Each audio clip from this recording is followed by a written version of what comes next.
Well, today I am working on the defrost motor for my 47 Chevy. They have a kind of a unique system.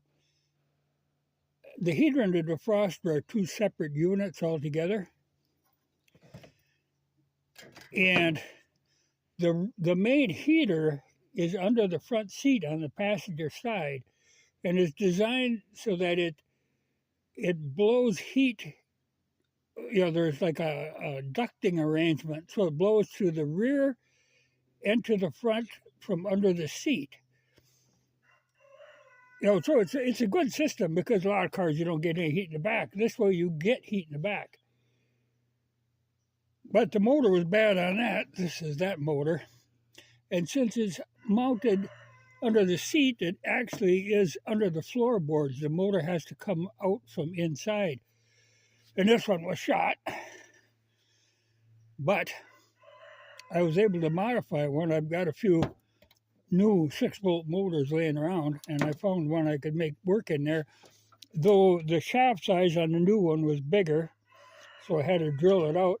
But they use a similar setup where it's a round copper coil like this, and then they have like a regular propeller, like a paddle type propeller. This uses a squirrel cage blower. Well, this motor runs, but she's really noisy. So my theory is to replace it. But you have to deal with shaft size and also the gap between the bolts that mount it in. And this is a very small motor. Now, the ones I've got here, like this one, I can make work by drilling these holes out a little bit further, but the shaft is too big, so I'll have to drill out. But this one is not bad. I should be able to drill that out, no problem. But it's always a kind of reinventing things when you work on these. I'm sure that's the original motors that have been in there, and especially like this one that runs underneath the car. I see they had it covered in some kind of tar or something, but that's going to take a beating being underneath like that. But I figure, that's a nice driving car, but I needed to have the heat working in it. And I might as well get the defrosters working too. But I think I'm going to have to drill it out. I could maybe make this one work if I put these bolts in, because you got to have bolts long enough. Like these are mounted on the outside, okay, and that'll work. I can get them to work. But I might have to take apart an old motor to get those longer bolts to get it to come through. That's a very small motor on there. Like I said, it works, but really doesn't want to turn very well. So, and I can see it because this design, it's actually, like the one underneath, okay, it's blowing cool air on the motor. And the motor's outside in the first place. But the design, it's actually blowing warm air against the motor. Well, those little bushings in there go out. You can sometimes take them apart and lube them, or drill a hole in the back and lube them. But that's a temporary fix as long as I got a couple new motors. For a while I was buying up any 6-volt blower motors, because like I say, you can always modify them to make them work. This would actually be a good one.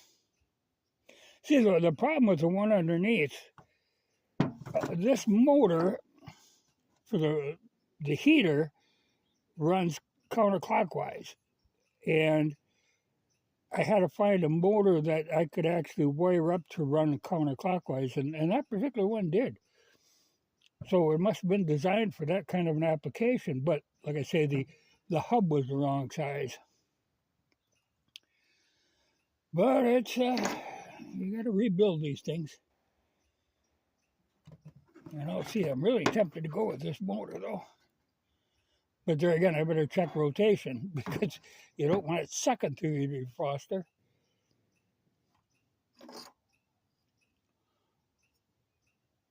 Well, I'll get it working.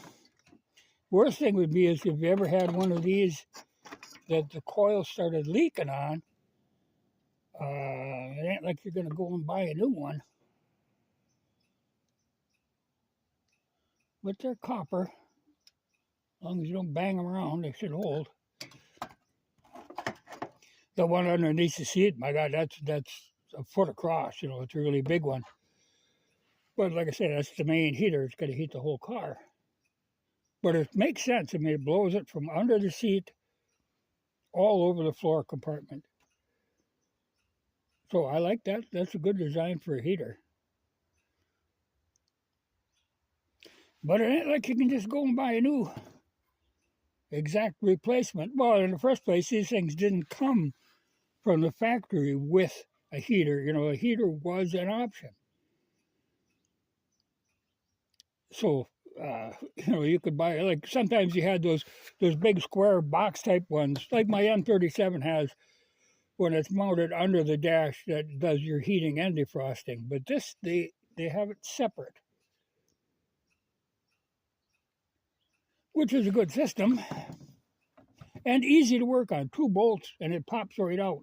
You know, it's not like some newer vehicles where you got a hell of a, just to even see the blower motor is hard. These are right out in the open. It just said you can't go into a parts store and find one. But I searched on eBay, but there's what kills me, the 5/16. But it is a clockwise rotation, so I think I'm in good shape there. It's amazing how much of this stuff you can still find that's old, new stock, new old stock. Well, I'll get that back together somewhere or the other.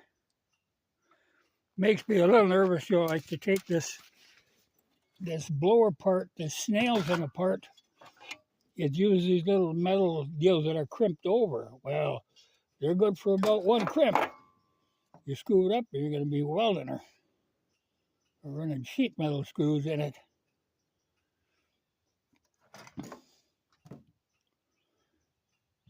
But best to be done. Of course, it would have been better to do it in the middle of summer, but it is about 32 degrees right now, so hey, it's doable. That'll free that car up for driving.